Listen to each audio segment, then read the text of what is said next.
going to get through the last bit of notes that we're actually going to be able to get done for the entire semester. Unfortunately, we won't get quite to where I had hoped to get, but that's okay. We'll pick up with that when we return after Christmas break. So, the last thing that we would have talked about today, or the last time we were together, is Fort Sumter and how the first shots of the Civil War were fired in South Carolina. So Lincoln makes a call for troops. Lincoln puts a call out for 75,000 troops to join and call up soldiers to fight in the war. Unfortunately, Lincoln and really pretty much the Union felt like it would be 3 months. So Lincoln's call for troops happened in the summer of 1861, and they truly felt like the war would be over by Christmas and all soldiers would be home by Christmas. It doesn't happen that way. You know, we are a long, bloody battle of the Civil War.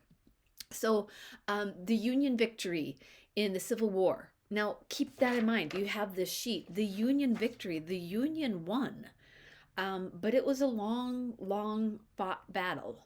The Union victory in the Civil War and the contested Reconstruction of the South. And that's the part that unfortunately we won't get to before the Christmas break. But as I said, we will. Settled the issue of slavery and secession. So we'll get to that actually today. Slavery is going to officially be over. But it left a lot of unresolved questions about the power of the federal government and citizenship rights. The North's great manpower and industrial resources, and the leadership of Abraham Lincoln and others, and the decision to emancipate slaves eventually led to the Union military victory over the Confederacy in the devastating Civil War. Both the Union and the Confederacy mobilized their economies and societies to wage war, even while facing considerable home front opposition. So I don't really want to talk about any of these particularly, except the Morrell tariff. So if you've ever heard that sometimes people have made the justification is called the lost cause theory, that the South was doomed to lose. It was kind of like this hindsight look at the South, and a lot of people might try to make the argument that the Civil War was not fought over the issue of slavery. It was fought over the issue of taxes, and one of them happened to be the Morrell tax. Now, the Morrell tax was actually brought up in Congress like just a couple of days before Lincoln took power or became president and was installed as president. What I really want you to know is this goes all the way back to the Tariff of Abominations in 1828. And then eventually we get to kind of this compromise. And now we are here again. And once again, this issue of kind of the North versus the South, the agricultural South, the industrial North. And a lot of people say, well, that's really the issue that was at heart. Well, sure, that might have been an issue. However, the issue was at heart was that the agrarian South relied on slave labor to make their economy work. And that was the big issue. So if anybody tries to tell you the Civil War was fought over taxes and tariffs, you can say, okay, I understand what you're saying, except, and really help people realize that it was a moral issue. It was a civilization issue, because no democratic society could keep people in bondage the way the South had, and it really had to end. So there's only a couple on this slide that I want to get through. And one of the first ones is what's called the rich man's war, but a poor man's fight. When we talk about a rich man's war, but a poor man's fight, the problem was it was mostly poor men who had to fight in the Civil War. You could pay $300, and $300 is a decent chunk of money at that time. But if you paid $300, you could basically buy your way out of enlisting in the army. And so pretty much the only ones who fought were the ones who couldn't afford that. And there was a lot of anger and distrust and animosity between the rich and the poor, because it felt like, well, I can't buy my way out of this, so I am kind of being thrown into this war, which, maybe you were willing to fight it, but not at somebody else's dime, like not at somebody else's expense. And so there was a big draft riot actually in New York City that resulted because of it. So the only other thing that I really want to talk about 8 through 12 pretty much is, and you can probably put it down. I would probably put some of these issues down between the Union and the Confederacy here. And what I first want to talk about are radical Republicans and Copperheads. Now, radical Republicans were those who really, really, we're talking like the Charles Sumner, really, really wanted to end slavery immediately. These are the strong abolitionists, and they were Northern Republicans for sure. There, and they said it, not only do we need to end slavery immediately, in order to avoid a war, we can't even get into this issue of war. We have to end slavery first. But then there was a group called the Copperheads. Now, Copperheads, and this is the cartoon that you see right here. Copperheads were they were a faction of Democrats, and what do I have? Democrats in the North who opposed the war wanted to settle with the South. They were really causing a lot of problems for Abe Lincoln because they kind of snaked their way. In fact, that's where the word Copperheads comes into. They kind of snaked their way into the feeling and temperament of society. I would like you in the next couple of days to do a couple more of these decisions. You know, it was this page right here, the House Divided. And you did the decision number 1 for me if you were Abe Lincoln. I want you to do decision number 3 for me and look at what you would do if you were Lincoln and you had to deal with the Copperheads. So if you have to look up a little bit more about the Copperheads, that's fine, no problem. But then choose kind of what you're going to do. And then you're going to probably have to find out, well, what did Lincoln do? You'll kind of get the understanding. We went to war, so it's kind of a no-brainer of what really happened. Okay, so in class, we are going to go through the Emancipation Proclamation and the Gettysburg Address. For those of you who are not in class with me, I have included some great videos, and I think you can probably go through this on your own. In class, we'll talk about it more specifically. Of course, you're always welcome to join our class if you're not able to be with us in class that day. So there's the Gettysburg Address as well. Here's kind of a general overview, because for everybody, we're going to go through this on like basically Wednesday and Thursday. You know, I'm a military buff. I love military war. I love the battles. So if you love the battles, if you're one of those type of military history historians, I got one day for you. Like, this is going to be your day. And if you're not one of those people who are like, I don't really care about the battles, well, I got one day for you. You know, we can look at it both ways. Not that the battles are not important. And to me, I love them. I like that. That's what makes me tick. But the College Board realizes everything that got us to this point is what's truly important. What happened during the war and how it all kind of shook out and happened, that's probably not as important. Actually, what's even more important then is what happens after the war. And that's why I said we won't get to Reconstruction. Remember, there was 3 big themes: the crisis, and then rebuilding, or we have, what did I call it? Expansion, crisis, and rebuilding. We won't get to the rebuilding phase, but we will after Christmas. So just a couple things that I want to go through with you, because we'll talk about these specifically. The Anaconda Plan. Although the Confederacy showed military initiative, is there a word cut off here, and daring early in the war, the Union ultimately succeeded due to improvements in leadership, I will talk about that, and strategy, key victories, greater resources, and the wartime destruction of the South's infrastructure. I think you should probably put some of the Union leadership. I put it under this one.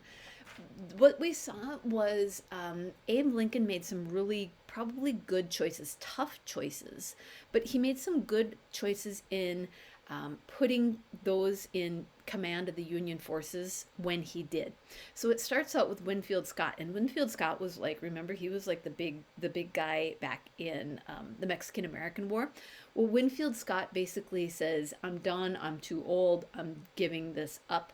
Almost within the first few months of the after the first shots at Fort Sumter. So after Winfield Scott, then the commander of the Union forces becomes this guy named McClellan. Now George McClellan he was a really smart guy. He wasn't a very good leader. And there was a lot of things that McClellan should have done and he didn't done. More than once, he allowed Confederate soldiers and the Confederate army to really kind of slip out of his reach. Like the Union could have locked up a victory long before it did, but because of McClellan's indecisiveness, his inaction, he always thought that General Robert E. Lee had more forces than he did, and he just didn't. It didn't happen very well.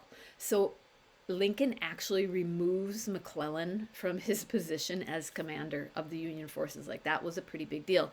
Another guy comes into place. His name is Burnside. Burnside wasn't bad. He wasn't great. This is when we actually start seeing some turns in Union victories, but they're slow but sure. And eventually we get to General Grant, and General Grant really is a strong commander. Now that is another one. I want you to do number 4 for me as well, decision number 4 on the Emancipation Proclamation. And then I want you to do number 6 for me. It's called Total War Strategy.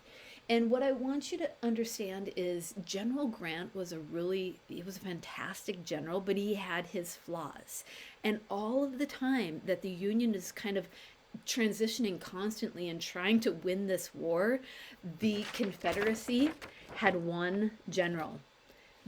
General Robert E. Lee was the premier Confederate commander, and he was amazing. Like he was a really, really amazing general.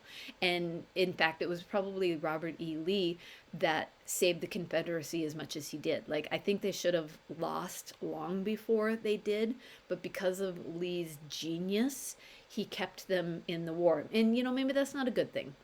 But the Confederacy didn't want to win, or wanted to win. They didn't want to lose their way of life.